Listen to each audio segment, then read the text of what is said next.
Good afternoon, people. You are now tuned in to Urban Voices Radio. I am your host, Brad Harrison. I got my girl T. Marie in the building. Say what up, T. What's up? She had pink panther out, pink shirt, pink glass, pink sunglasses, pink lipstick.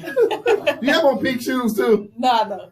And we got my main man, my guy, Sean Mucker in the building. What up, Sean? What's going down? How y'all doing? In Louisville, we have every week we say we have a special guest, but this week we have a very 7, 8 varies. We have a very special guest, the iconic Miss Mattie Jones. Woo! Standing ovation. Is the camera Leaving my on? brothers and sisters. Yes, it's on. Ms.Jones. Where do we begin? Let me start by educating our listeners with what I know about you. And then I'll let you take over from there and run down your resume to our listeners. But we'll start with, in January, you were given an award. Was that an award from the city? From the city. You were given an award from the city. From the mayor. From the mayor himself. And this was for your work in civil rights, in your civil rights work and your activism in the state of Kentucky, particularly the city of Louisville, Kentucky, correct? Right. But it just doesn't stop there. It doesn't stop there. So that was the Dr. Martin Luther King Jr. Freedom Award, correct? Yes. But throughout your history, you're 86 years young. Almost 87. I'm so close I can almost touch it.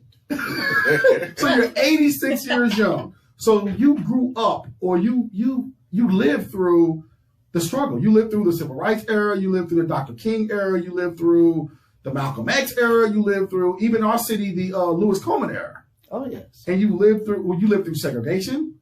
You lived through segregated schools, segregated communities. You witnessed redlining. A lot of people don't know about all these terms and topics. Now, we're going to get into those because you were instrumental in fighting for all of those. But also, you were instrumental in fighting for women's rights. Oh, that goes together. When you say civil rights, you say human rights. You say human rights. Okay. So you've helped organize countless demonstrations. One was the National Alliance Against Racist and Political Oppression. Yes. Now, I didn't even know there was a national alliance. At one point, I was a member of the Kentucky Alliance, and I didn't know there was a national alliance. So you helped organize that as well. The Kentucky Alliance came from the National Alliance because we formed the National Alliance right after the freedom of Sister Angela Davis.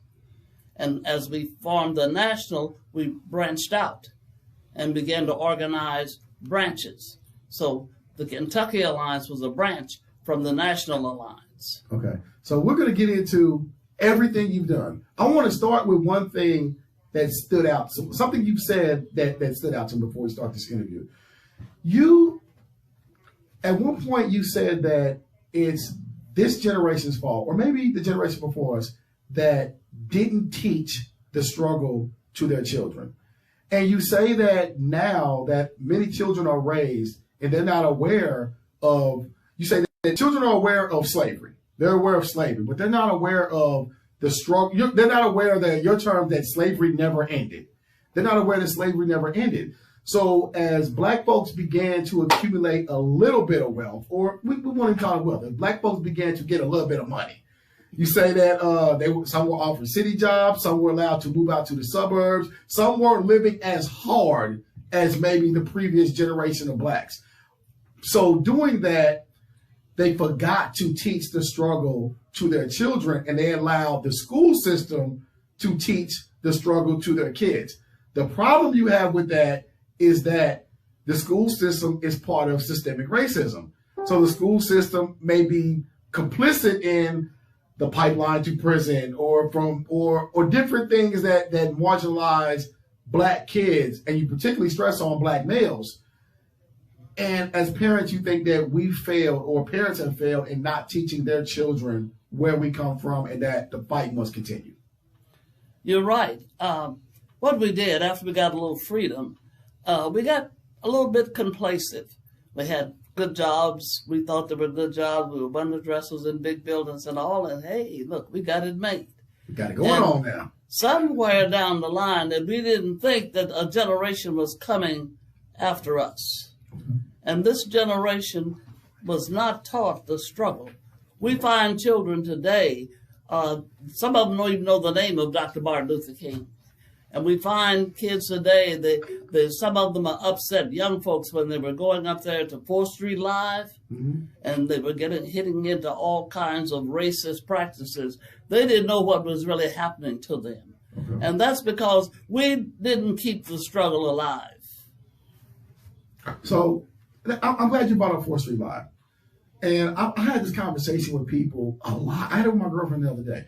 And I think that we're in a place now where we picture racism as burning crosses or fire hoses put on black people, or dog sticks on black people. And when we don't see it in that light, we don't understand that the racism is just as strong. The methods have just changed.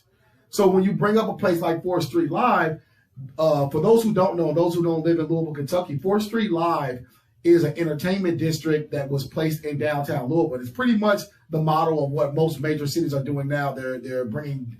When we grew up, moving to the suburbs was a popular thing, and going to suburban malls. And now in most major cities, they're bringing the young folks want to live back downtown. So cities are building up their downtowns, and there's entertainment districts, and 4th Street Live is no different. So it's an entertainment district in Louisville, Kentucky that has a lot of clubs, restaurants, bars, and some shopping. Well, the problem was when 4th Street Live opened, there were rules put in place. And the rules put in place were rules that were seen to target black folk. There were dress codes. There were no long T-shirts or no attire that they didn't use the word hip hop, but the describing language was clothing that people that listen to hip hop or black people would wear. So that marginalized a lot of people out of coming to those places. When we came, often we were arrested. Turned away, whatever the case may be. Right. Saying I guess you say the dress code was not of an urban demographic. Correct. So in your mind, or are these forms of systemic racism? Yes, we have to take a good look at racism. During my time, yes, there were the hose on us, there were the dog sicked on us, and there were colored bathrooms and white bathrooms, colored fountains and all. So now, this era of time, racism has become more sophisticated. It has become more institutionalized. It's not as blatant as it used to be. And we are not aware that our children, our young folks, are not aware of racism. In fact, that word racism for so long has been kind of hid. No one wanted to say racism. No one wanted to call an ace and a spade. So our children not having the history of even 4th Street Live. We were not even able to get a sandwich in the 5 and dime store and stand there to eat. We were not allowed to try on any clothing in any of the stores. Buy it, get the heck up out of here. And that's back before they built 4th Street Live. That was before 4th Street Live. It was like the Louisville Galleria? Before that? Before the Galleria. Before the Galleria. Okay. There was always shopping there. Yes. Okay. That was during the time of the first beginning of realizing that something is not right about this whole situation. We were on the back of the streetcar, the bus. We go to White Castle, which was at 8th and Broadway, I think, at that time. Yes, ma'am. I think so. 7th and Broadway. And you get your food at the back door like you were the dog. So, are you originally from Tennessee? I was born in Memphis, Tennessee. Memphis, Tennessee. Yes. What year did you come to Louisville, Kentucky? 1940. So you were you still a child when you came? I was in the 7th grade. I was at school, all black school called Frederick Douglass on Pearl and Preston Streets. Okay, so you grew up in Louisville. Yes. At what point did you decide that you were going to join the civil rights struggle, and what factors made you decide to join it? Well, I really got my dose, and I said dose, of racism when I was a student at the University of Louisville. 1953, 52, 53. Let me stop you there. I want to cut you off. I need to highlight this point because despite being a young black kid from Memphis, moving to Louisville in the 7th grade, and despite coming from a segregated community and segregated high schools, you still managed to get yourself into the University of Louisville. Yes, but when I graduated from Central High School, when any of us that came out of Central High School, you were ready. You were ready. The teachers there loved us. They were very concerned, and they wanted to make sure that we had an education. Now, was the University of Louisville, was it segregated at that time? With the segregation then had opened up. Okay. The old municipal college was our college, and they had closed it because of no more of this stuff, separate but equal. And that was actually a term back then, was it? Separate but equal? Yes. All blacks go here, you separated, and the white kids over here. But the advantages, how could we be equal when there were not the same advantages? Got these different schools and these different areas or different shopping, just they wasn't the same. They had the white people had more advantages than black people while they were separate. A whole lot of advantages than black people had. But we had black people that was proud and determined in the school system that made us proud of who we were. Do you feel like it's missing today? That's missing today. That is missing today. And we wonder why that our kids are so bad. They got behavior problems and they're being suspended and put out on the streets. And a part of that is us. Somebody's got to pick up this banner and run with it. Some folks said, oh, no, we don't have to march anymore. We don't have to chant anymore. Well, we're free. No, you're not. You're not free as long as your children are enslaved. We take a look at the school system. Here we go with different schools, magnet schools, and kids in magnet schools, those are supposed to be smart kids. They go one direction, and the kids that they say are problem children, they go in another direction. So you still feel like it's still a segregation being displayed? It's still being created, revamped all over again. I agree. We'll get into that a little further, but I want to get you back to where your point was. You experienced your first instance of racism at the University of Louisville. Yes. Okay, so what was that like? My children always said, Mother, we wish you wouldn't tell this, but I do, because when I had filed for a job, work study, to help out my parents, both my parents were working very hard. My daddy was a construction worker, my mother was a cook. And I said, well, now, I did the whole semester, and I said, let me see if I can get something to help with this situation. So I applied for a job in the administration building, and I got a call. And I was happy. I thought I was smooth sailing. And when I went over to the administration building to be interviewed, the supervisor, whatever he was, came in, and he had my application. He looked at it, and he said, your penmanship is nice. I said, well, I've been writing here since I was 5 years old. My mother taught me. And he fumbled around. He said, you filled this out, didn't you? I said, yes. And then he fumbled around a few more minutes, and like he was bewildered. And he said, well, would you fill out another one here for me? I need another one. So I did. Filled out another one. He looked at it all and fumbled around and bewildered. So finally he said to me, he said, you meet all of the qualifications. He says, but those ladies out there won't work with you. I said, white ladies? White ladies, all white ladies. Those ladies won't work with you. And I said, I'll tell you what you do. You go out there and ask those ladies what color is that money that my mother puts in here for my tuition every semester. Watch out now. And by that time, I was so upset. I had passed the angry stage. I became a mad black woman. And I left the campus. That was it. I left. So did you leave school altogether? Yes. Okay. Wow. Okay, so from there, how did that usher you into fighting for civil rights? What steps did you take after that? I went home and I was all upset. My mother knew this, so at supper time, we sat down at the table. My mother said, number one, I want you to stop walking around here grumbling and kicking my chairs. Don't break up my chairs. She said, but let me tell you something. As long as you are black, you're going to hit this problem.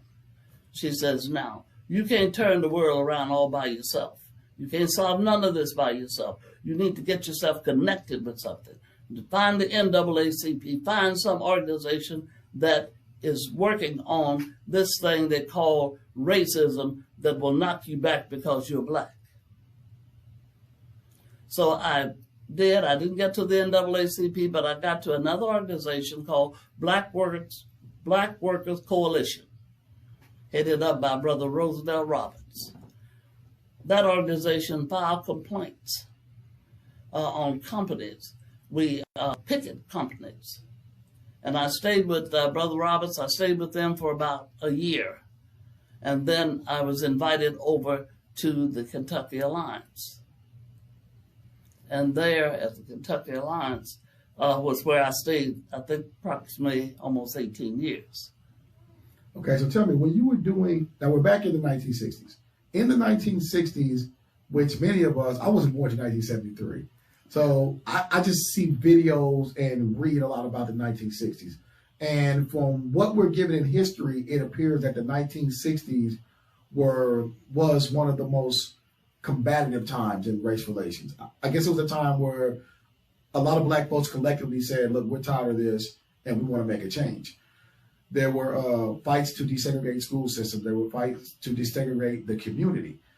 You personally, what fights did you witness or did you participate in that you feel were iconic to the city? When I mean fights, I mean, were you there with on the picket lines of desegregating schools? Were you there of desegregating 4th Street Live? Were you there when white folk were coming with racial epithets or throwing sticks, stones, bricks, or bringing dogs? Did you witness all of that? I witnessed all of that. In fact, my mother was the first African-American woman to purchase a home from Broadway all the way over to Doomsdale on 28th Street.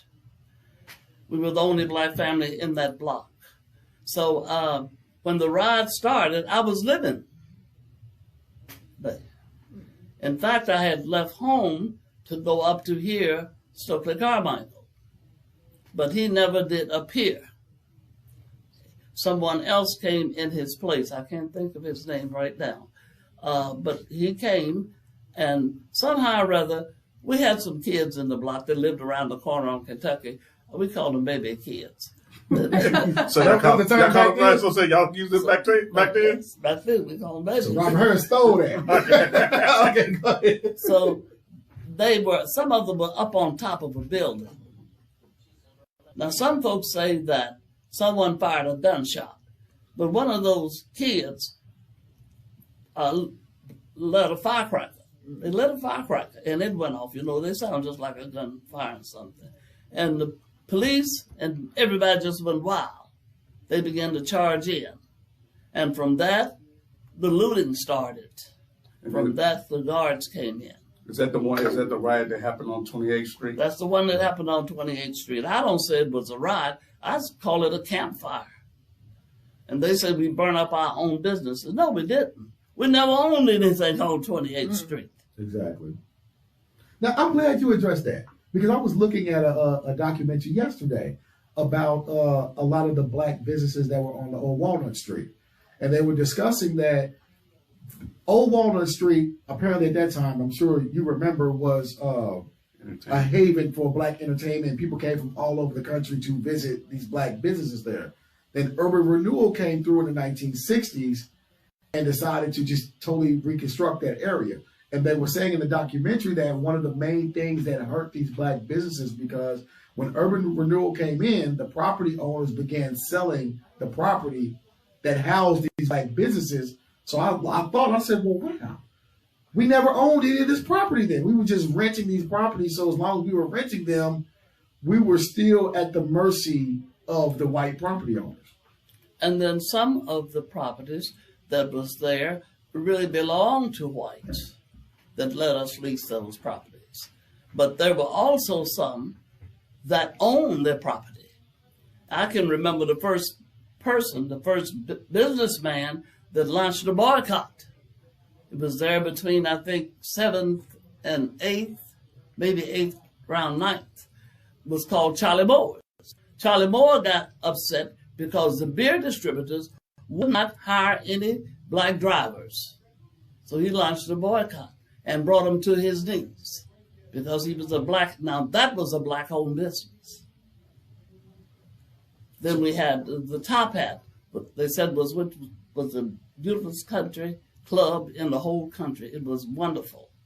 Live entertainment of big entertainers from all over. So some of that, and then we had the service station at 8th and it was Walnut Street then, Muhammad Ali now, I'm glad to say that. It was black on a service station. Now, the sorry part about all of it was when urban renewal came over, which I call black folks removal, they did not allow any of the businesses to come back. Glad you brought that point up. I was watching a documentary yesterday about the Beach of Terrace experience. And I had a different view than many people had watching that documentary. I enjoyed the documentary as far as it documenting some of the history of the people there. But all I kept getting from this documentary was the theme that we're going to come into this black area and take the Beach of Terrace project down. We're going to eliminate the Beach of Terrace project, and we're going to allow many of these people to come back in as homeowners. And as history has shown us, even from you speaking here, that is the language that is often used, but that often isn't, 9 times out of 10, that's not what happens. Am I correct? That's right. I don't know of anywhere else that they were able to come back and be homeowners. The complex of Muhammad Ali, they didn't come back. And I don't know of any original folks came back to Duval. Right. That one then tore down Carter Homes in Southwick. When they tore down Carter Homes in Southwick. Then the other in the east end there on Muhammad Ali, Liberty that Green. was It was Clarksdale. Clarksdale. Mm-hmm. Now, when I was a kid, Clarksdale was a project, whites only. We could not even walk from our park across the street through the project. So even the projects were segregated. Yes. White project, black folks a little bit later after Clarksdale, they came up with Shepherd Square. But the whole concept was different. The concept was you had to be married, show proof of marriage, and you had to meet a certain income level. And it was supposedly, and it was in some cases, a stepping stone to purchase property, become homeowners. And this was for Shepherd Square? Shepherd Square. Okay, let me ask you this, because I've been dying to ask someone that was around during these times this question. When I look at the numbers in the 1960s, the black community had the highest rate of married couples. It was something like 87, 88% of black families were married during this time. It was higher than the rate of white people and any other group in America. You fast forward to 1985, and we have the lowest marriage rate. When you look at stats today, some 70% of black kids are born out of wedlock. And from you experiencing this, what do you think is the reason that the black marriage rate has dropped from the 1960s to today? Well, I say there's method in white folks' madness. We allowed rappers to come in singing the songs. Ain't nothing wrong with shacking up. Then we had other things of families being in the poverty level. And say, for instance, families, LG&E would go off. And we allow the big time drug producers. We don't own nothing to bring, nothing across nobody water. Speak on it. And they come in and we let them become employees. We hired the young brothers on the corners and all, showed them a little bit of money, and they had the money, so they became head of the household. The woman wasn't going to tell on her son because she had the comforts. But during my time, when young ladies, and there was young women that got pregnant, we wasn't so holy now that we didn't come up pregnant. But there were some principles and so they were kind of hard, but they wasn't as open and praised like they are today. The daddy came and got you and carried you to the young lady's home, and he demanded that you get married. If you don't stay together, you're going to take care of that woman and you're going to take care of that baby. That built the strength, and really it built the discouragement of wanting to get yourself sexually involved with a young lady, because you know daddy was coming. Might have his old pistol, his old range pistol in his pocket, and his shotgun and all that. Yes, ma'am. Oh, shotgun away now. You knew where he was coming from. Right. And so we have let our morals and our principles sink too low. Now, would you say that this is all still a part of systemic racism? Because when I look at, when you say the rappers were pushing the message of pimps and hoes, for lack of a better word, they were pushing a message of misogyny and disrespecting black women and themselves at times, right? When I look at it, though, I say the record companies are white. Mm-hmm. The record companies that are choosing to put this music out are white owned. So then you ask yourself, do they grab certain negative images of certain negative people from our community, put them on a large platform, and use that as a megaphone to bring down as many black people as possible? What did they do during slavery? They got them what they call the house nigga. He had a little bit better food and yassa boss and grinning and shinning and had nice little black pants on, little shirt, little waist clothes on and all. And he was made to believe he was better than those that was down in the little shacks. All he had to do was to make sure that he told the boss everything that was going on. So with this music and all of these fads that they got, that some of the young ladies are half naked too, and the men are wearing their pants all the way down. You see they're behind, you get mooned every time you turn around and look. That's all a discouragement of someone, our young folk, wanting to be upstanding and decent, for another word, if you will. They feel like that they hip. And all of this is because, number one, a part of it is in the adult, my age group of adults. Civil rights is human rights that teaches not only that you can't mistreat me because of the color of my skin, you can't take away my dignity and my pride. And that's what's lacking here today. It's the pride. Pride that we are black folks. James Brown brought out the song of I'm black and I'm proud. But what have we done to break this issue up, to make our young people feel black and proud? Take a look at the school system. Black kids are in the largest number of being suspended. I've heard the second grade get suspended. Of suspensions. What are we doing? What are we doing? We have allowed this to go on. We have made no noise.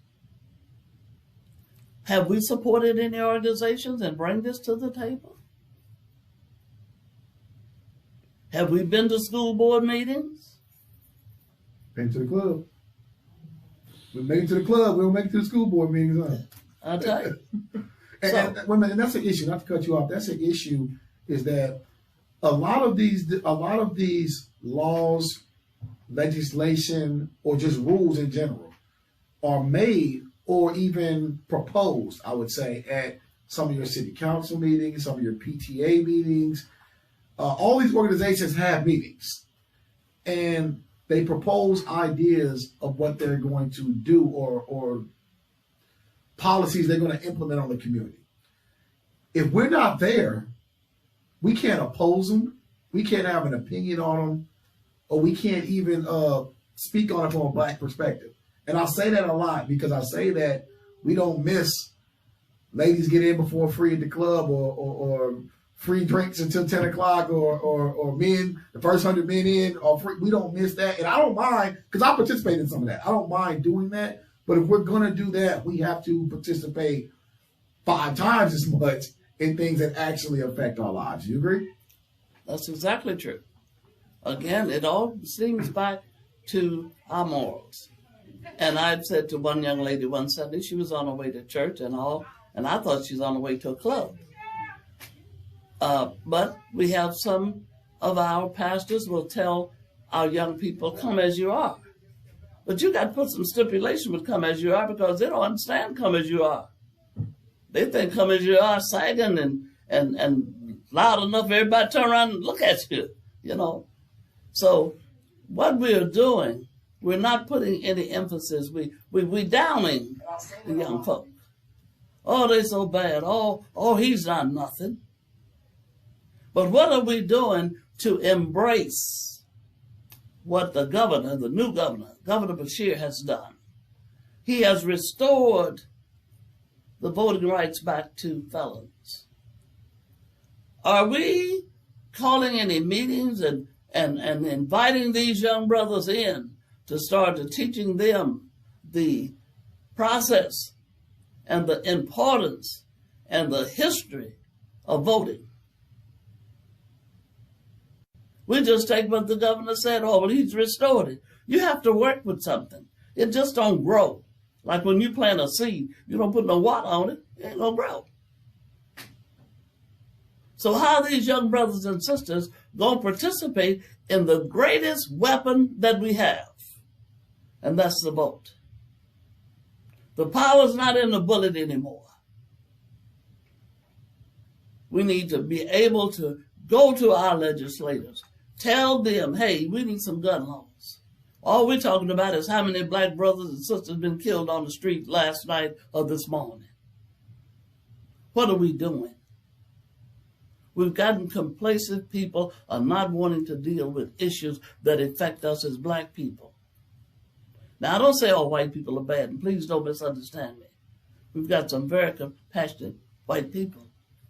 But the civil rights movement didn't turn Black all by itself.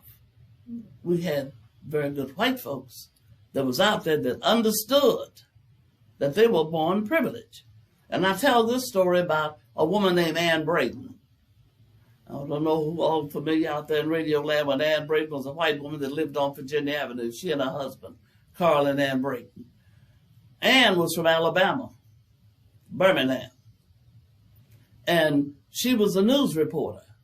She was covering a story in court one morning. And at break time, she got back in the break room, and the white reporters was laughing about how they were going to put the rope on the nigger's neck. It made her sick.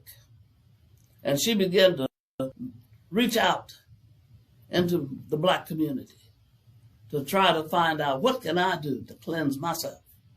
And she tells everybody, when she started to realizing that she was a white woman in this segregated city and state, that she had to join the other America. And that's when she joined and she began to work and help. Didn't mind the abuse. Didn't mind being crucified because they branded her as a communist. But she understood that as a white woman, that she had a major role to play.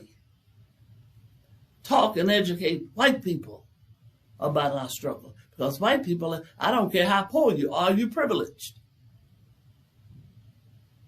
And to prove that point, you can be standing in a place and have experience washing dishes. But if you got a white man standing there, they're going to hire the white man before they hire us. So that points, and that privilege extends today. We look around, the strength and the teeth of the EEOC has weakened. But we're still walking around thinking we are free because we do not tell the story. We do not work. We do not join organizations. We don't talk to our neighbors. I'm glad you said that. We had about us telling the story. And that's something we pride ourselves on doing up here is black folks telling our own stories. We had a situation, I don't know if you caught it about a week ago. And there was a situation where the black community was upset with Gail. What's Gail's last name? Gail King. With Gail King, which is Oprah's best friend, because they she was disrespecting the legacy of Kobe Bryant.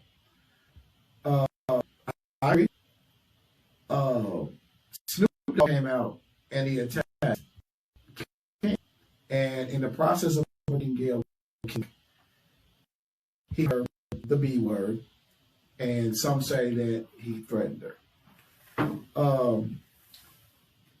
My issue with that was, it's a little different today, but my issue initially was I was angry as well as Snoop. I was angry as well as Snoop because I feel like white media often portrays black people, whether that's male or female, in a negative light, always. And I feel that's what was taking place with Kobe, and it was upsetting for a black person that has the platform to tell the story, a large platform, to essentially do the same thing. Now, I understood where Snoop came from. I understand where his passion and anger came from.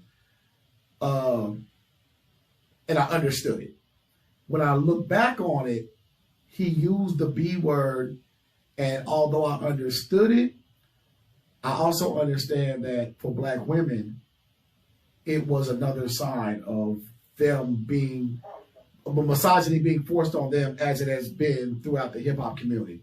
But a bigger importance was that it also allowed white media to do exactly what it was doing from the beginning, because the narrative changed from Gayle King portraying black people as negative to black men versus black women or black women versus black women. So now we're infighting with each other, and everyone lost the fact that black people are being portrayed negatively in the media, sometimes by our own. That is not the conversation anymore. And I sat back and I said, wow, they did it again. They did it again. An issue that is so important to us of our portrayal. Because as you said, we need white people to be able to tell their people that there's two different Americas. That is not being done now because the infighting has happened amongst each other. And is that an old tactic to you? That's an old tactic, divide and conquer. Look at slavery, how they brought us from Africa. They went into some of the kings and was able to give a little bit of money, and they would give one or two of their tribe people. But they never brought a bunch out of one tribe together. When they brought us over on those ships, we couldn't even speak the same language. We didn't even have the same customs until finally that we had to get together, and that brought about the stomping of the feet and the chanting. And today, we still have this. And I tell them all that, I call them Aunt Sally's and Uncle Tom's. They're not dead. We still have that division that some of our people will sell us out to the white man. Because they know, too, what a day of rejoicing that'll be if poor white folk and all folks of color that has come into this country will come together as one. There won't be no more mess like we got now in the White House. There won't be no more segregation of this one is out, a race of people is out of school. Boy. It won't be no, you can't live here, or if you live here, you got a headache because your husband is black and his wife is white. There will be no more just, hey, identifying me by my color. We all will be identified as people. America don't want this to happen. That's why they keep so much things and words and pictures to keep us apart, to make us angry at each other, because they don't want the great day to come. Why do you think that they're talking about building a wall to keep the Mexicans out, the Hispanics out of this country? Why do you think that?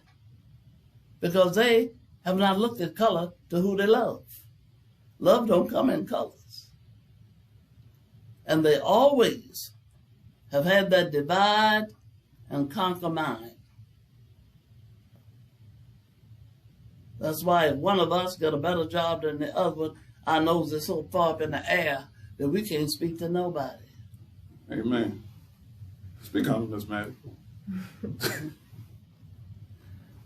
And that's why, I've been around a long time, and I've seen many things, and I've been through many struggles. Now, when we speak about spreading the message of struggle, because I have this with my kids now, and I have to, and I have it with a lot of black people, and this is one of the simplest things. This is one of the simplest struggles that people don't realize. I was talking to my girlfriend a couple of days ago, and she asked me a question, and she was like, me and my brothers and sisters, she was like, do all you guys have, she calls them application names, right? And because my name is Brad, right? Probably the black person with the whitest name in America, right? And I was like, yeah, we all do. And a lot of people don't understand, for my parents, when I was born in the 70s, my parents had to make the decision to give us names that sounded white, because if you filled out a job application, it would get thrown in the garbage can if they knew it was a black person. Mm-hmm. This is something that white people never have to worry about. When my son started driving at 15 and a half, when he got his permit, we had to sit down and have the conversation. When you get pulled over, make sure you say yes sir, no sir, have both hands on the wheel, don't make any sudden movements, right? These are things that no other race, well, sometimes Hispanics have to teach their kids that now, but primarily black people, white people don't have to teach their children that if you reach for your cell phone, you might get shot by a police officer. There are two different Americas, but this is what bugs me, is that my kids don't have application names. My kids have names that when you hear them, they're black, right? And that was for me purposely because at a certain point, I looked and I said, look, man, the names that we have, everyone's name is made up, for one thing. In history, it's made up, right?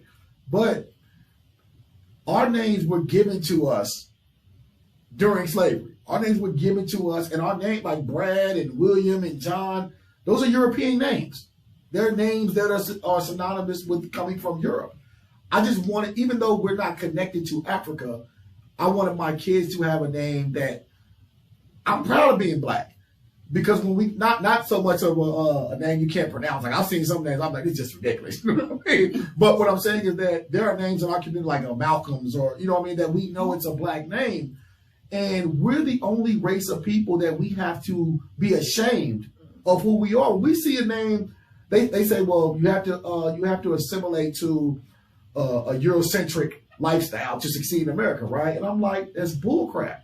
When we see a name, George Ying as a doctor, we don't say, oh, he's a Chinese man, he's not white, we're not going. Because their name has a level of pride. Black people are the only people in America that have to change everything about us and fit in with the dominant society for people to want to accept that.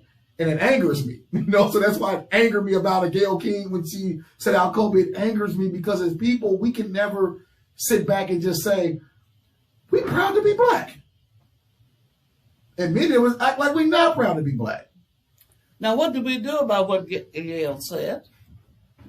I don't know if there was very little TV I watch. Was we demanded an apology? Did more than 10,000 petitions signed go into her station? Good question. That's why you're an activist.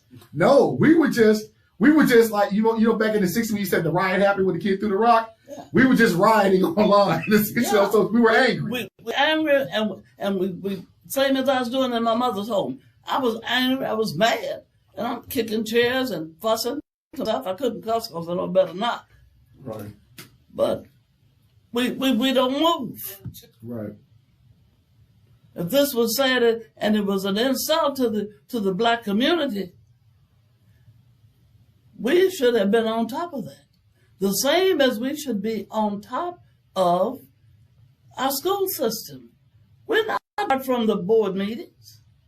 We're not barred from going into any Jefferson County school here in Kentucky. All of these come to us, and some of us pray, which I believe in prayer. Before I start out every day, I pray. Been praying a long time because I believe in the power of the Almighty. But I remember real loud and clear in my head, there's a verse in the Bible that says, the Lord tells us that if you make one step, I'll make two. He never said, I've never read it, it might be there, but I haven't found it, where he says, I'll make both of them. So he gives us knowledge. But we don't accept what we have to fight with. We've let it turn around. We don't come together and organize and become demonstrators, become workers in organizations. All we do now is, hey, all we need is a gun. Protect this white man's dope. I look at the stores on the corner of brothers that's come to our country that's running these stores on the corners, the corner grocery stores. And Lord knows they can't fry chicken like black folks, so we've been frying chicken all our lives. But we running in there for the chicken, and not only the chicken, we running in there for the spice. Yeah, from non-black folks. Yes. Now, white people got upset when their kids was dying over that stuff, meth that made them look like they was 95 years old and it was only 12. They were upset. They began to do something about it. Right. What are we doing about our children that's walking around the streets like zombies off of that spice? We're not even moving on things that is dear to our hearts. But we want to say, oh, our children are so bad. Oh my God, he's bad. I wouldn't say nothing to them. I wouldn't speak. What do you think? What kind of product you going to continue to have? Now, I'll say this, truly, might upset some folk, but I don't care. If this was a black store selling some kind of stuff that has made their minds just gone, we wouldn't last 5 minutes and those would have been kicked off women down there in Eddyville. Yep. And maybe we've been on death row. I mean, to go even further. If Barack Obama would have said or done a third of the thing, an eighth of the things that Donald Trump has done, they would have kicked him out of the White House like the first person's daddy kicked out Jazz. Look, he wouldn't have been able to get inaugurated. Well, that vote was a vote against Obama. Yeah. That was against Obama. But you know, Lord works in mysterious ways. Look what you got. And those poor whites that couldn't stand to see a black man, who suffers? We as a people, we have suffered all our lives. Used to. From slavery on up. We're the only race of people that was brought to this country against our will. We built America. And without compensation. Thank you. Let me ask you this, because this is a question, or this is a topic that comes up often. Throughout your 86 years on this planet, the level of racism you witnessed as a young person, do you think in America racism has subsided, or do you think there are just as many racist people in America today as there were when you were younger? Racism will never die. We'll never kill racism. It's just like a certain kind of snake. You chop off his head, he just keeps on moving. That's why it's so important that we cannot stop now because we have given a little bit. It's not freedom. It's not total freedom. As I used to quote sometimes, I think on my phone message, I said, freedom, justice, and equality for all is a constant struggle. So we got to keep on, because it has gotten itself into, it's not as blatant and hard as it used to be during my time. It's gotten more sophisticated. It's gotten more institutionalized. And that's why that I tell my people, the young people that's coming out of colleges and all, white schools are good. But their madness for wanting us, some of them, is because we tall and black and can play ball. That's what it is. And earn billions of dollars for them. Yes. Now take your money. Take your grants to the black schools. Tennessee State. Jackson State. Name them. Take them to the black schools. Because they love us. And they're going to work with us. Because, they know the road we traveled. They've traveled that same road. Wilberforce. And all of our black schools, they try to leave them back down in the community where they don't put no economic development, just like West Louisville. But thank God for the young sister that knows she's a black sister and loves her people. The CEO of the Urban League put the first major economic development in West Louisville in, I would say, 60 years plus. And it's coming along. I rode past on this. Hey, doesn't it look good? It looks good coming. Mm-hmm. Okay, then we got a few minutes left. Let me ask you this. Sometimes I'm not a conspiracy theorist, but sometimes I can hear what are deemed to be conspiracy theories, and I pay attention, and if I can debunk them, I'll say cool, but if not, I'll look into them. A few years ago, and this is a controversial brother, but a few years ago, the brother Tariq Nasheed used to call a lot of these police officers that were killing black folk, young black men particularly, race soldiers, right? And I heard the term, I said, all right, because sometimes we can go far-fetched with our theories, right? So, but I didn't dismiss it. So I looked around, and then I started finding these FBI documents that were leaked. And the FBI has stated that over the past 20 years, that white supremacist groups have infiltrated law enforcement across America. Meaning that if you're a member of one of these white Aryan groups, or what used to be the KKK in the 60s, now as a clean-cut guy, they have these views and they're in these groups, but they join the police departments instead, right? So his theory was that, in some of these instances where you see these black males on video just shot, and you're like, there's no way he could mistake that for a phone or whatever, right? Or the theory is that some of these white supremacists are eliminating or murdering, assassinating black males because they know that the system is set up where police officers can do this and get away by using the term. I felt like my life was in danger. All right. Go beyond your police department. You better take a look who wears that black robe that has dominion over your whole life. Judges. Why do you think there are more of us black folks in the prison? And look what they're trying to do now. To help white folks make more money, they want to prioritize the prisons in these little small counties. Who's going to make the money? Who's going to be over those? So the Klan has just gotten more sophisticated. They don't have to worry about if they got enough money to get their sheet and their hood out of the laundry. The police department, our taxes, we hire these folks because we pay taxes. Then we look at the court system.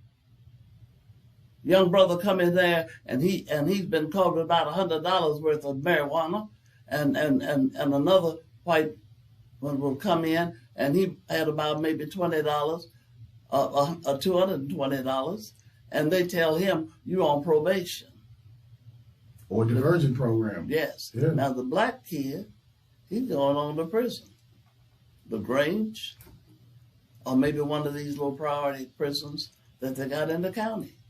So the whole thing of racism has flipped over, and we are not paying attention. As I said earlier, the greatest thing we have is that vote. We're the ones that make the mayor. We're the ones that make the police chief. Because the mayor can appoint him, but hey, if we're up there in the office and we've got petitions and we're saying, enough is enough. That is our Savior. That is our Savior. The vote now is one of our saviors. Because we have my people, and I get so disgusted, I get mad at them, almost as mad as I was when I left U of L, when they say, what's in it for me? What's in it for you? To keep you from carrying yourself back to slavery. That's what's in it for you. Yeah, because it's dangerous when you have someone like Donald Trump. Now, we witnessed that the entire Republican Senate will allow Donald Trump to do whatever it is he wants to do without consequence. And he's crazy, crazy, crazy. So now, we know if you can impeach a president because he had a love affair with another woman, but what this man has done, you keep him in power. Bill Clinton, good-looking Bill Clinton, had an affair with another woman. I think that was Hillary's business. If she was and all with it, all right. But here's a man that has put us at war. He's a liar. He's disrespectful. So what kind of message do we send out here? He said a lot. I'm sending this message out, brothers and sisters. Vote like you never voted in your life. Those of you who have been restored your voting rights back, make sure you get to the poll. If you don't know how to vote, the NAACP runs a voters' rights drive every year. They got it on the corners, registered and everything. Don't just register. Don't just sign your name on the sheet to vote. Go vote. Vote. You got to go if you have to walk. I started voting when I was 18, the first time I voted. And I can truthfully tell you that at 86 and a half plus, I have never missed a primary or a general election because my mother would not allow us coming from the Deep South, the things that she had experienced, the sharecropping my daddy had to do. My father had to be shipped out of Walls, Mississippi in a box like he was dead because the white man said he stole the hog. Ms. Mattie Jones, I don't want to cut you off. We got to wrap this thing up. We have to get you back. We have to get you back up here because I want to talk about a lot of things. I want to talk about the Reagan Contra issue, which ushered cocaine into our black. There's a lot of things that took place. We want to get you on here and talk about this. This song, Brad hogged up all the time, but we want to get you up here and talk about the when you marched with Dr. King and things like that.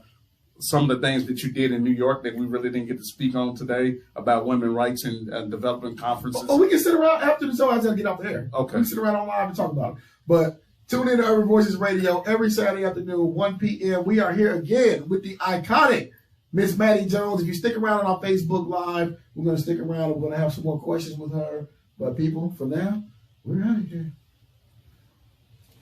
Yeah, he tried to steal all the earth. You know what I'm saying? He ain't let me get nothing. So speaking of, so when did you march with Dr. King before you went to New York or after you came back? No, but before I went to New York. I didn't leave Louisville going to New York till 1991. Oh, okay. Yeah, you've really marched.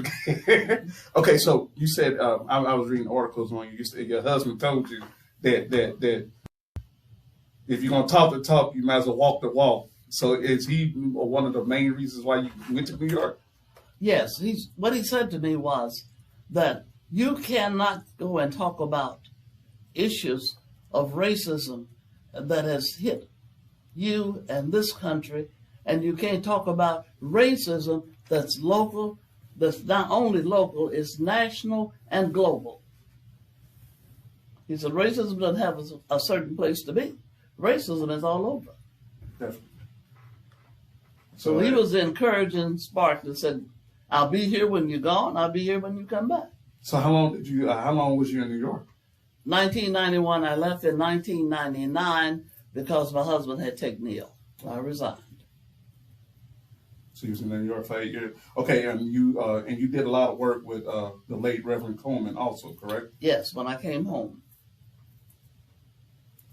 Can you elaborate on the experiences of working with Reverend Coleman? Yes. Wonderful working with Reverend Coleman because you could see the dedication and the truthfulness. A lot of folks, all they want to do is get up in front of the camera. Mm-hmm. You tell them the TV is coming, they break their neck to get in there and to get up front.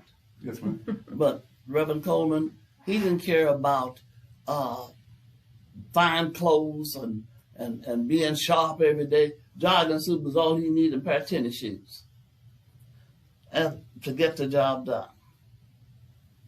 So when you went, when you went to New York, it was what did you create when you was in New York? And was it a conference for women? Was it like a holiday?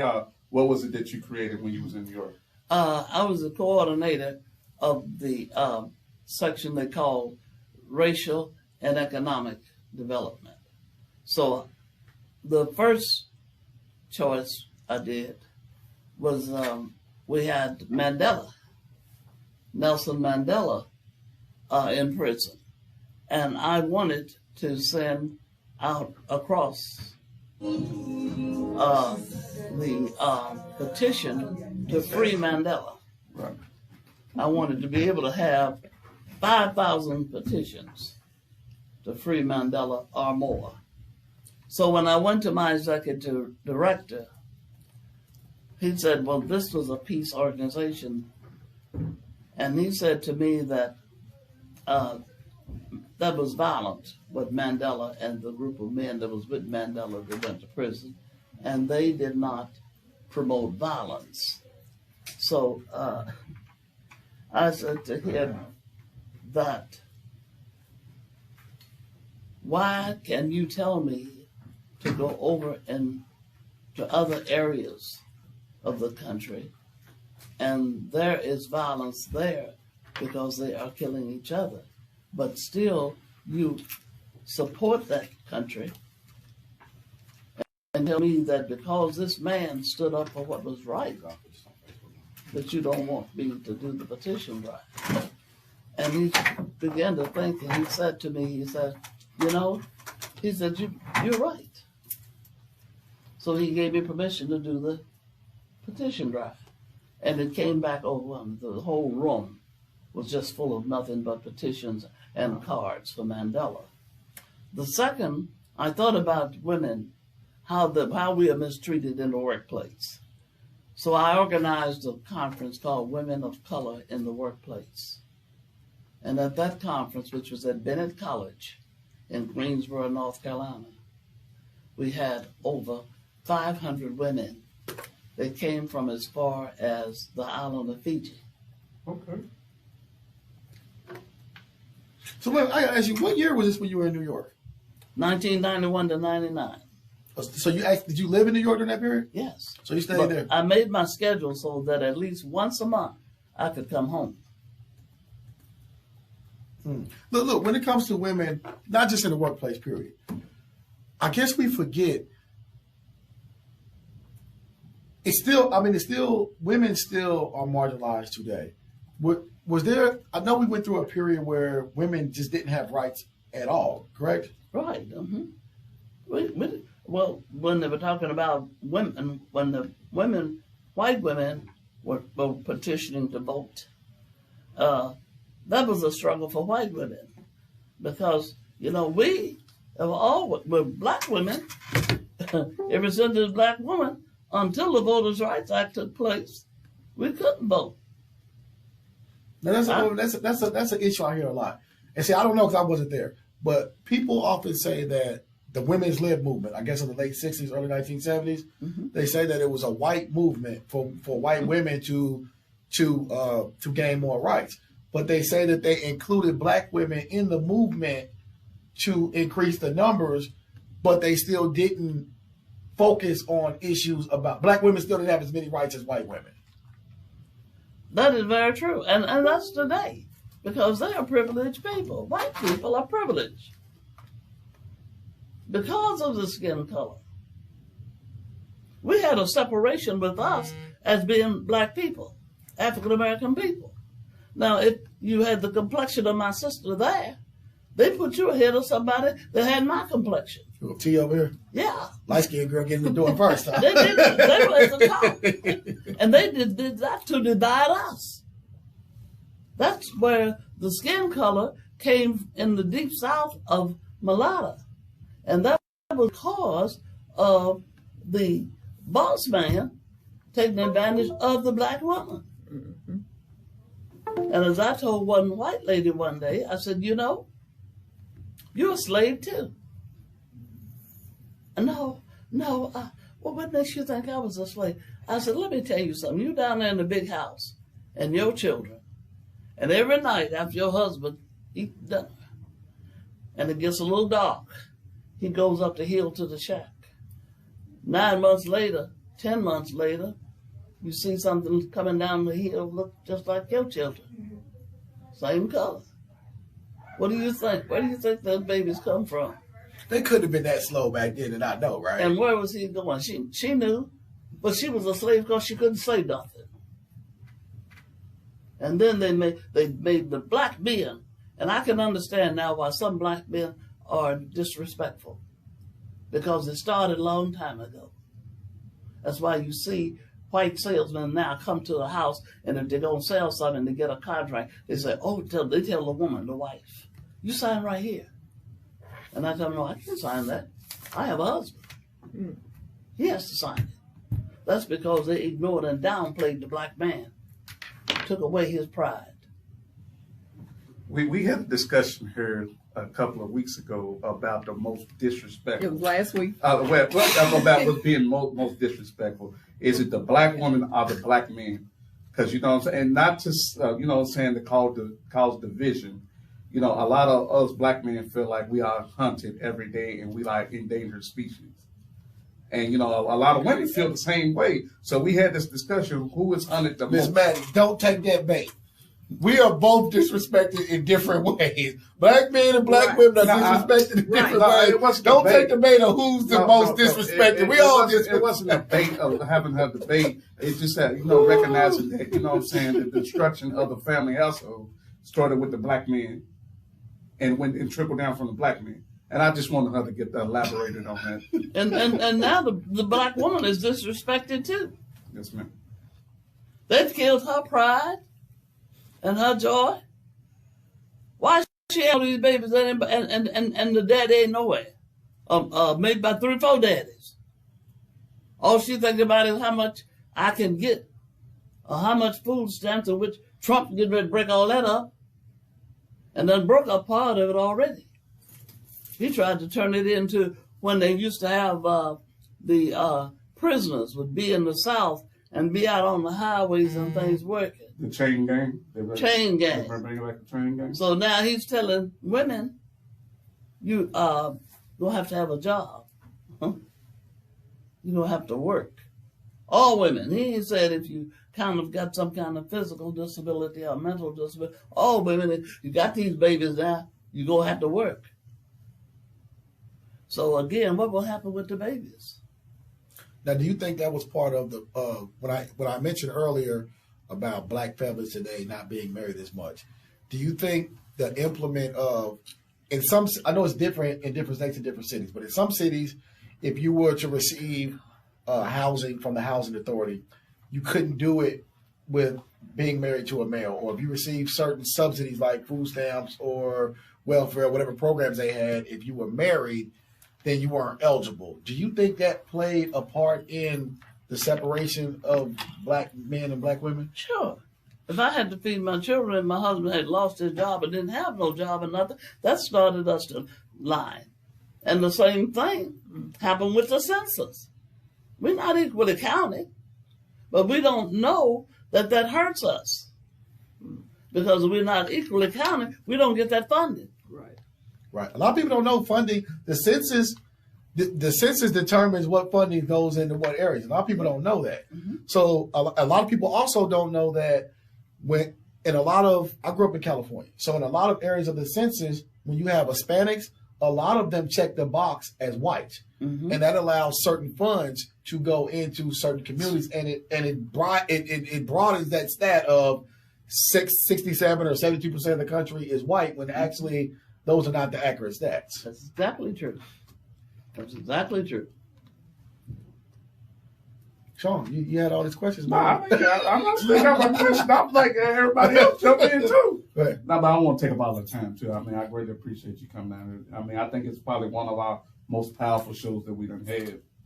You know what I'm saying, as far as recognizing the destruction of the black man, of the black family. I need to get out saying black man, the black family.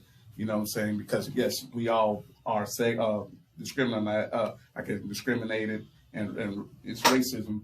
You know, we always talk about systematic racism, and you know, we say this, institutionalized racism, and you know, we always say there's two types of laws. It's a black law and a white law. You know what I'm saying? It is still prevalent today. So, you know, we just wanted to speak on that with you and things of that nature. Well, you take a look at the judge that they carried through so much trouble here several months ago.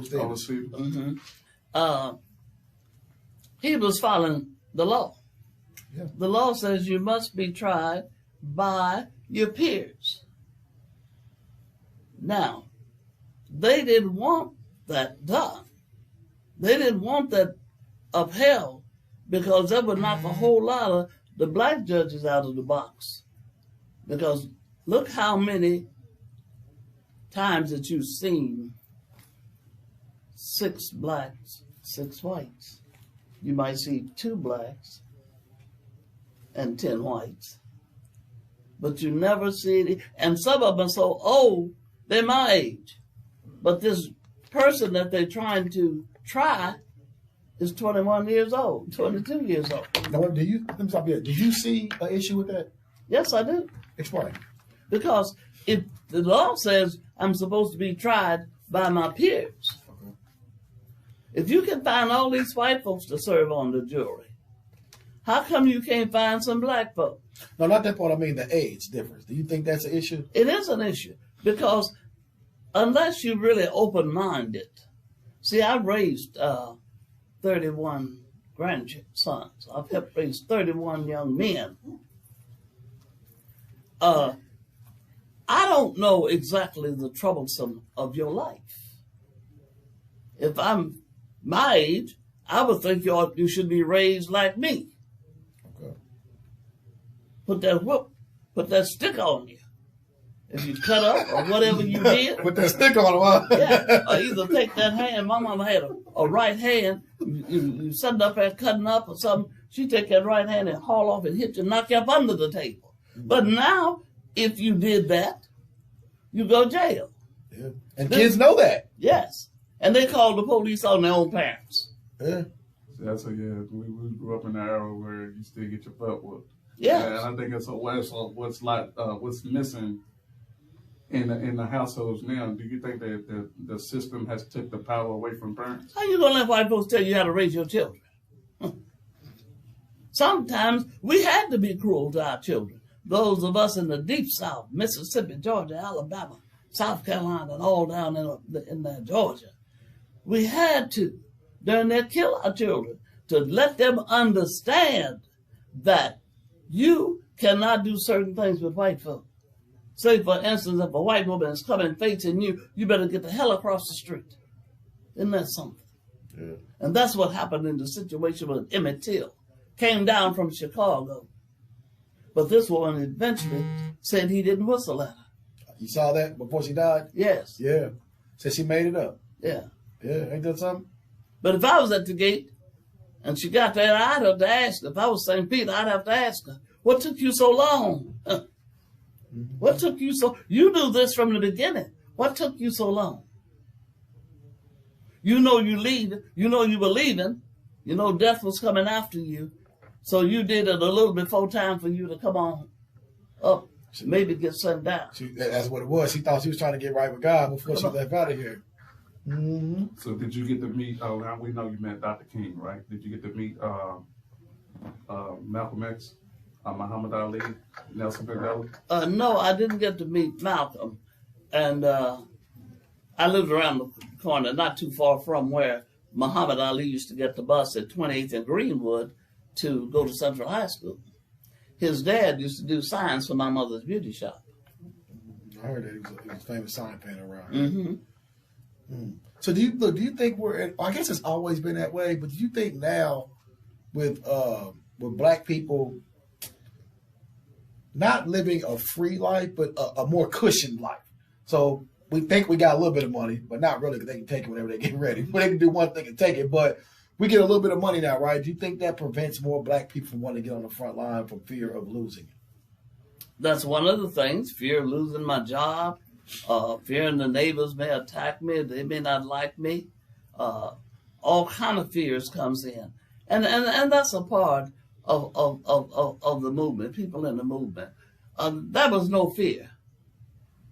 There was no fear in the people in the movement. Because when we left home, we didn't know if we were going to get back or not. Okay, I left home one evening. My husband was in Lexington working, and he said, I will get back before time for you to go to the demonstration. So he didn't. So time to go. My mother came over, and she said, well, I'll take care of the kids, go head on. And I got arrested that night. And he didn't get back from Lexington in time enough to know that I was arrested. So well, I thought I'd get out, because what they would do, we had bail bondsmen then, black bail bondsmen. Mm-hmm. They didn't ask us for no money. They put up their property to get us out. So one of the bail bondsmen was Claude Benbow. He was a good person, good man. And they arrested me. And I had one kid with me. I had Michael. I think Mike was about 12. And I had him with me. And so I got arrested, and they locked him up too. The kid? Because he was with another bunch of youngsters from Central High School. Woody Porter and all that gang was demonstrating. So they locked all of the kids up, locked us up. I didn't know Woody was around back then, in activism. Yeah. Okay. Reginald Meeks. Yeah. He was around. Sherry Bryan Hamilton. Okay. Yeah. Lois Marsh, Dr. Marsh's daughter. So, Denise Bentley. All those, we call them movement kids. I seen Denise Friday. Mm-hmm. We call them movement kids. Her mom and I was just like yeah, we called each other cell buddies. We'd lock arms and go to jail together. So let me ask you this. They would arrest, what would be the reason or the law they say you broke for protesting? Would it be disorderly conduct? What would they arrest you for? Parading without a permit. So you're protesting civil injustice, and to shut you down, they'll arrest you. Yes. So how much time did you get for it? I didn't get out that night because they had locked up my son. They said they charged me with contributing to the delinquency of a minor. By having him with you. Uh-huh. So how many times you been arrested? I think the last time, about 20-something. So you've been arrested 20-something times. So of these 20-something times, what was the last arrest? I guess maybe, let me see. It might have been about maybe 4 or 5 years ago. What you doing getting arrested at 80 years old, Miss Mattie? What was you doing at 80 years old? Not the governor we have now. It wasn't Bevins. I can't think of who the governor was. But we went to see him, talk to him about some issues, and he didn't want to meet with us, so we just took over his office. Okay. So then here come the troopers, and the troopers told us we had to leave, and we told them we wouldn't leave until we talked to the governor. So they said, well, you're going, we have to lock you up. You're under arrest. So do you think that's what's missing with today's protest, and is the fear of people not being arrested and stuff like that? Because you seem like you was like, by any means necessary, they're going to listen to you. Yeah, well, I'm a believer of what we call civil disobedience. Disrupt the norm, huh? Just sit, don't move. If you determined to get the issue over and you're determined to make a change, it don't make any difference. Take us to jail. I know one time Reverend Elliott, I don't know where Reverend got those handcuffs from. Charles Elliott? Yeah. He had some handcuffs, and he handcuffed He said, "Oh, here they come to get us." He handcuffed you guys together? He had handcuffed us together and handcuffed us to the door. So they couldn't take us until they got a key. He came with these handcuffs with him. Wait till I see it. Yeah. So you're still active in the movement today? Not as much. I'm old now. And as Reverend Elliott said, well, says, we done got old. And we got Reverend Kirby. And Reverend Kirby came here. So we got Sister Mattie. Said, you got problems walking and all. And you the oldest of the crowd. And me, he said, I can't hear half the time. He said, so it's time that we done moved on and sit down and bring these younger folks up. So we got to work with them. Who are some of the younger activists that we need to pay attention to, if we don't already know, in Louisville? It's hard for me to say. Now did you say you attended the Alliance? I did. Who was the chairperson? Was it Barbara Boyd? Mm-hmm. Yep, Miss Barbara Boyd was over there. Mm-hmm. I think Tia, I always mess up her last name, Cutsinger. Tia's over there. She's actually a teacher. And yes. Tia's emphasis is the school system. Mm-hmm. She's a teacher, but she witnesses firsthand of the racism that takes place, or the policies that are against black students in the school system. So I didn't know black kids were getting, all my kids are grown. Mm-hmm. So now black students are being arrested or suspended at a high rate, or just putting like marks on their permanent file. So say there's a process, I guess, where they put them in what's BD or behavior disruption. Mm-hmm. Yeah, behavior. What is it? Disability or behavior something. Well, the new name for it is the IEP. Okay. So they have all these programs, I guess, where they start you here, then they usher you into this other program, and I guess the end result is either they can put you in the manual. Now they want to start schools. Alternative school or jail. Special schools. Yeah. They want to start special schools now for those that has behavior problems or whatever kind of problems you want to label on them. What does three schools say? So if you take a look at it, look how segregation is creeping in. Right. And who can stop that? We can. It's us. So my last question to you, I know we took out way more than the time we supposed to. I'm going home and make a pot of chicken and dumplings. What changes do you want to see within the black community now that needs to happen from your perspective? I just want to see that the black community, we come out and we don't grumble and stay. We do something about what is happening in our community. We be keepers of our own community. At one time, Reverend Coleman wanted to make West Louisville the city of West Louisville. I remember that.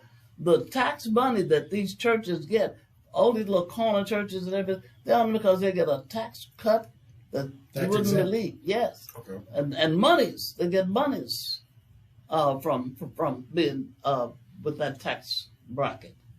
And that they need to pay more attention to what is going on in their community, and stop being so, I don't have nothing to do with that. Get that fear out of your heart. Say it again. Get that fear out of your heart. The Klan is throw rocks. Now, one thing about my community, my block, though, well, I'm the last, yeah. Mm-hmm. I'm the oldest one now on my block. I've been there 57 years. So everybody gone but me. I'm still here. I told the Lord when I get 100, I'm going to check out. But the Klan threw bricks up on my porch one night. What year was this? 63, 64. Down in West Louisville? Mm-hmm. I was in West Louisville. They threw these bricks up against my porch, and a note was on it, I'd be dead by morning.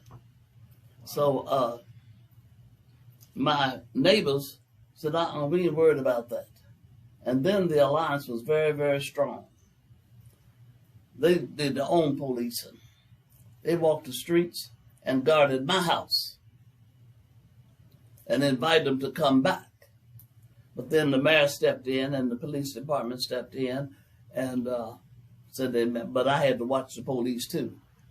Yeah. Couldn't trust them all. All right, come on now. So I'm glad you said that, because there's a narrative always painted that we were so fearful. So all of us wasn't fearful back then, were we? Oh, and you know, they talk about during slavery time, the slaves were scared and how they ran, and which some of us did. We've seen them hoods and things, were scared and we ran. But let me tell you, there's always one or two. Look at the lady that took the shotgun and said, oh, everybody wants some freedom, you gotta come on with me. And she came back, and how many slaves did she take into freedom? Harriet Tubman. Hey, Harriet Tubman. Look, we keep getting out of it. You keep bringing up stuff that. This is what pissed me off.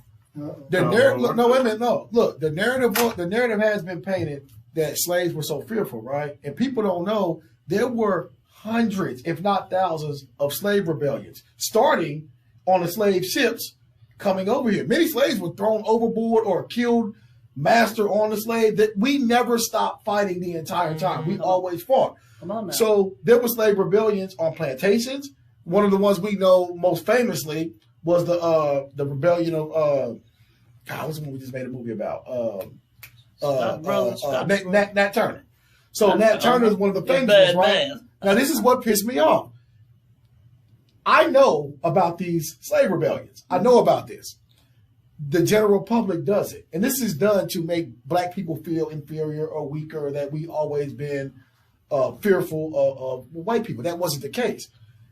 They made the Nat Turner movie, and ourselves, we allowed white media again to do it to us again. The brother that made the Nat Turner movie in college, he was accused of a rape in college. I believe it was with a white woman. But he was accused of a rape. He went to trial and beat the case. Beat the case. When he put that movie out, which would inform our people about, because every slave movie they make, we just, oh, yes, a master, oh, yes, a master. This was a movie about slave rebellion against the white racist slave owners. They created Us versus Them. They created He's a Rapist online. And in the black community, we did that thing we do again, black men versus black women. The black women were against this movie because this black man that was accused of rape in college, which was, I think, 20-something years ago or something, and he beat the case. The movie fell upon deaf ears. No one saw the movie. But we always do, when we see the media, we always say follow the narrative that they put out for us. That happened. Yes. Because especially during the French Revolutionary to those islands. Where you from? Yeah, look at Georgia, Louisiana. Those were founded by the French. And most of those slaves was from Congos and Africa, but they never tell you exactly the true story about this stuff. But we so brainwashed. We so brainwashed. We're not looking exactly to our history exactly. Oh, we are not color. If you're looking we choose that word color as black. We are not color. They are color. Yeah, when the sun come out, they're purple. Well, really, they're not white folks. Because the only true white is an albino. Yeah. That's the only true white. But do you know how many people don't know about the African diaspora? A lot of people don't know that. A lot of people think that the slave ships came from West Africa to the Americas, right? Those stopped in Brazil. They stopped in the Caribbean. All of us are descendants of Africa, and all of us are from the slave trade. Now, you're from what? Jamaica? Haiti. You're from Haiti. All of us are descendants of Africa. But the thing is that we know what's so pissed off, the word of nigger they're using. The worst first black was sent to Virginia was a Nigerian slave. Well, they made slavery so bad. Made us feel ashamed. See, that's how they got us. And they don't even talk about, now, the teachers in Jefferson County School, they have the choice of celebrating February, which only is 1 month, which is the shortest month in the year. Only 1 month. All that stuff and not even a complete month. Okay, and so some of us are ashamed to talk about slavery, and that's why. And they made us. That's why they had that division of color. They made us ashamed of ourselves of being black. And because I used to work at a youth detention center here, now it's closed. Most of our crimes in our neighborhood is defined over the block. And half of those blocks belong to the city, the project. So now I'm fighting for the project that I do not own, Soon they tell their doubts, and they send you in a project. Now you already have enemy with your own brother.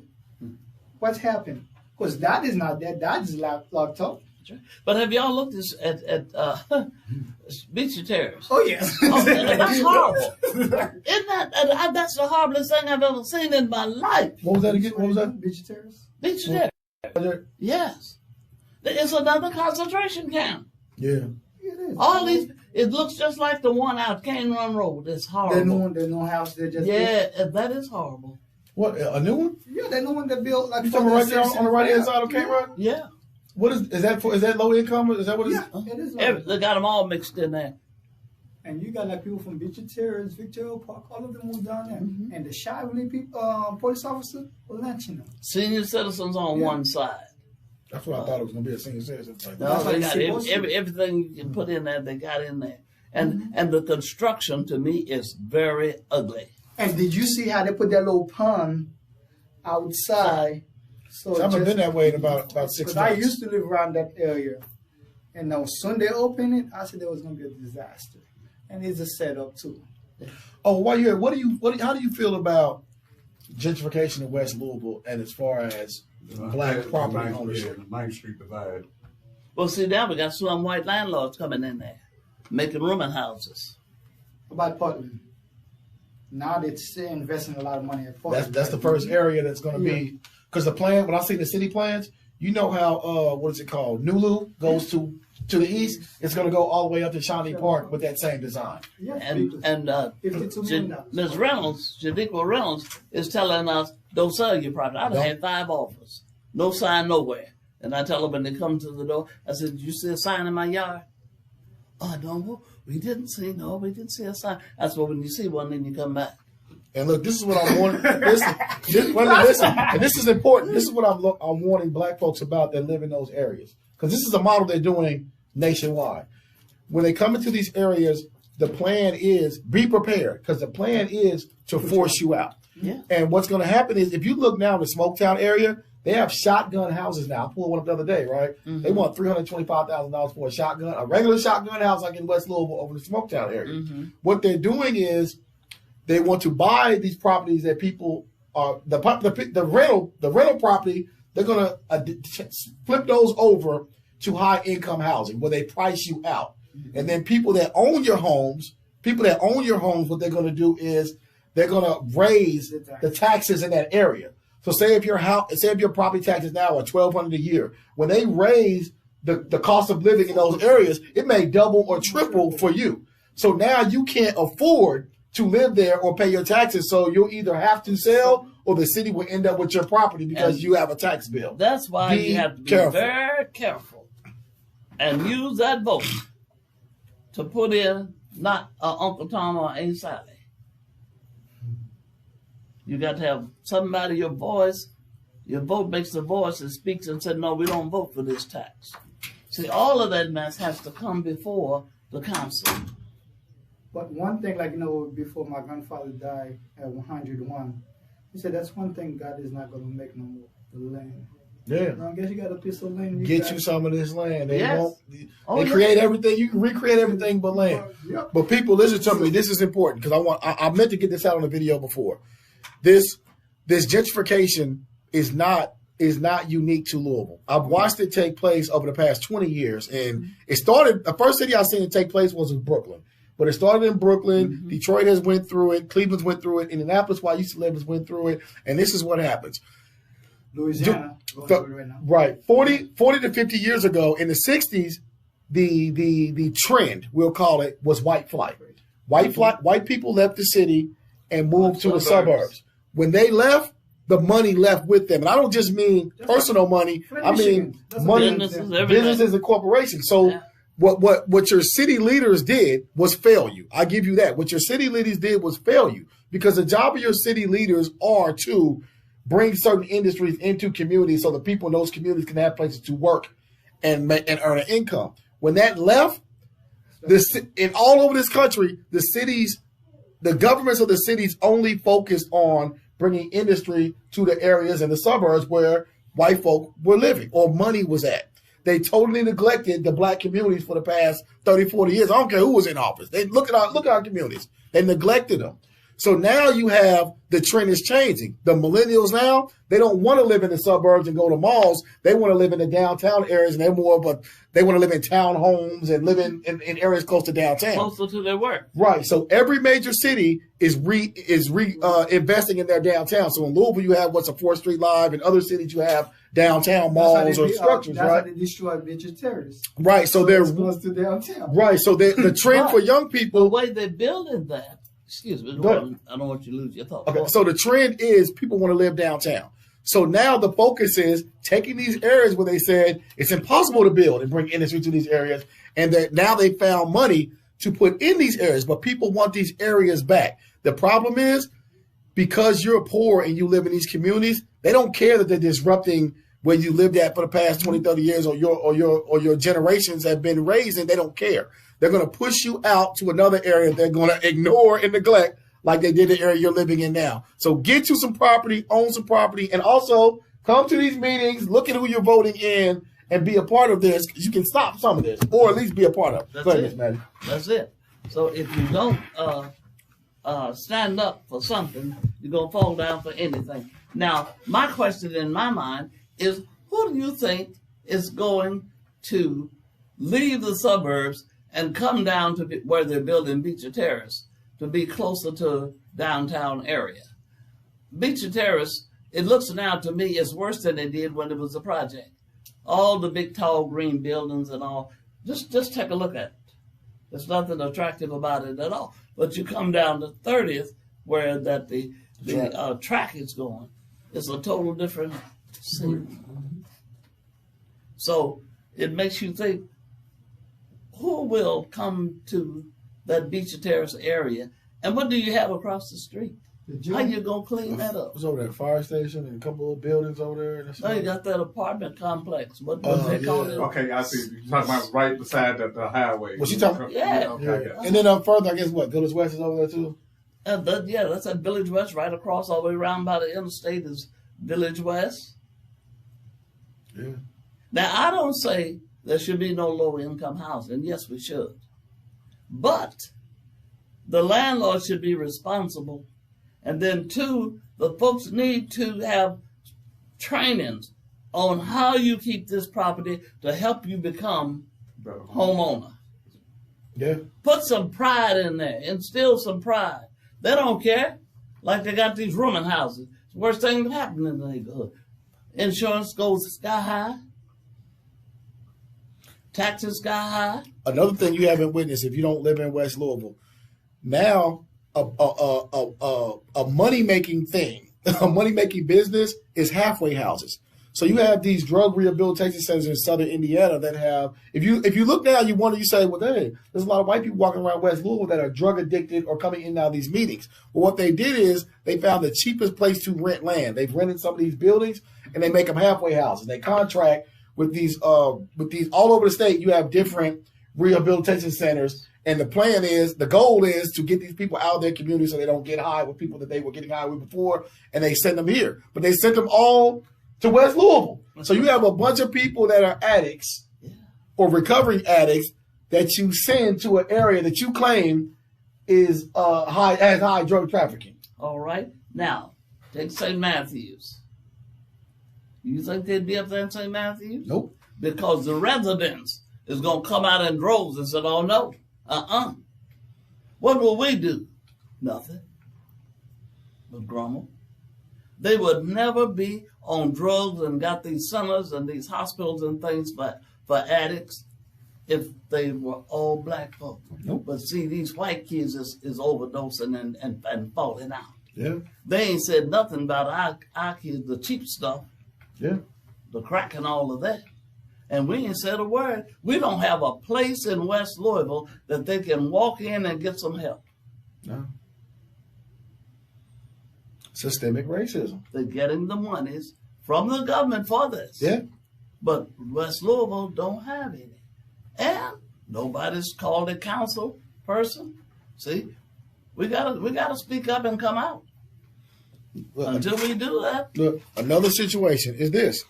You look at you look at the way the epidemics are being treated today.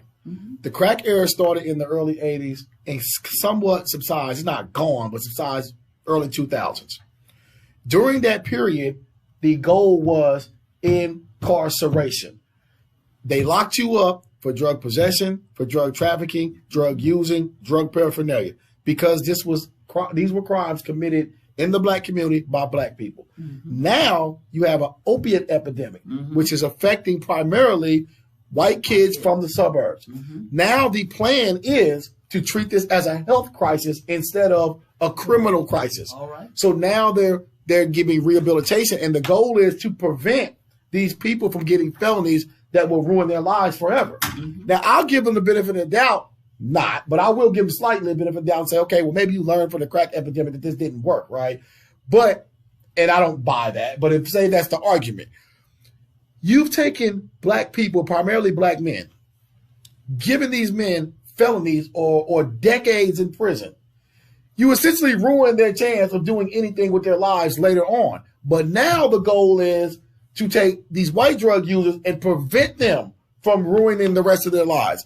If you're going to do that, why don't you go back? Why don't you go back and do something for black people that were victims of this system that you obviously know now did not work? When you look at marijuana, many people have gotten felonies, misdemeanors, or if they sold massive amounts of marijuana and went to prison. Yes.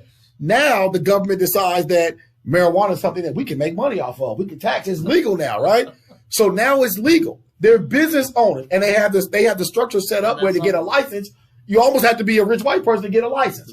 But if this is the goal, if this is what's going on now, go back and erase the felonies of those people that serve time, or go back and I don't understand how you do that. You just switch over it and say, forget the people that suffered under this corrupt system. The governor has restored the rights to the felons.